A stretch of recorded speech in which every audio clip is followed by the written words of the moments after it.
Ang kinagigiliwang Juan ng Katagalugan ay may katumbas sa mga Maranao, si Pilandok. Halina't pakinggan ang kwento ng buhay ni Pilandok. Si Pilandok at ang Sultan, isang kwentong bayan mula sa Maranao. Minsang umibig si Pilandok sa prinsesa, ang anak ng Sultan. Hindi niya maaaring pakasalan ang prinsesa dahil mahirap lamang siya. Wala siyang maihahandog na bigay kaya. Bukod dito, maraming mayayamang lalaki ang umaaligid at nanliligaw sa prinsesa. Pinag-isipang mabuti ni Pilandok kung paano niya makakamtan ang pag-ibig ng prinsesa.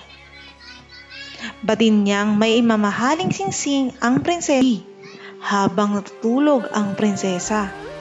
Lihim siyang umakyat at pumasok sa bintana. Kinuha niya ang singsing at tumalilis patungo sa karating na kagubatan. Itinago niya sa isang ligtas na lugar ang singsing ng prinsesa. Nang sumunod na umaga, nagpadala ang sultan ng isang mangsasangyaw sa buong kinasasakupan na magpapabatid na ang singsing ng prinsesa ay nawawala at ang sinumang makakakita at makakapagpabalita ay siyang pakasalan nito. Bawat lalaking nagnanais makaisang dibdib ang prinsesa. Bata, matanda, mayaman man o mahirap ay nagtatangkang hanapin ang singsing. Maliban sa isang lalaki, si Pilandok. Pinagtatawanan ni Pilandok ang kalalakihang naghahanap ng singsing.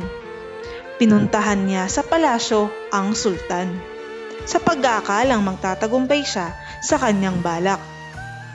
May pagmamayabang niyang ipinabatid sa sultan na matatagpuan niya ang singsing kahit di niya pa ito nakikita kailanman.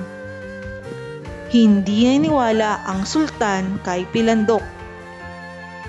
Gayunpaman, hinayaan ng sultan si Pilandok na manatili sa palasyo. Nag-isip si Pilandok ng pinakamahusay na paraan upang patunayan ang kanyang sinasabi sa sultan.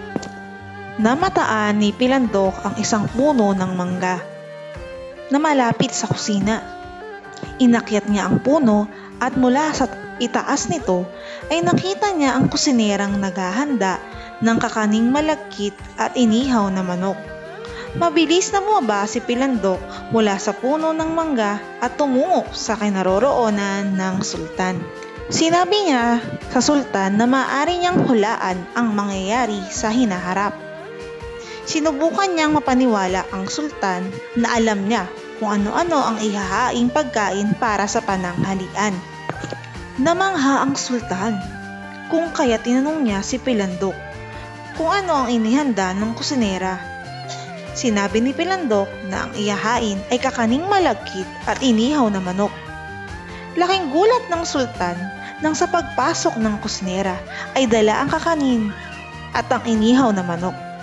Halos di makapaniwala ang sultan, kaya't pinakiusapan niya si Pilandok na huwag umalis upang hulaan ito ang pagkain para sa hapunan.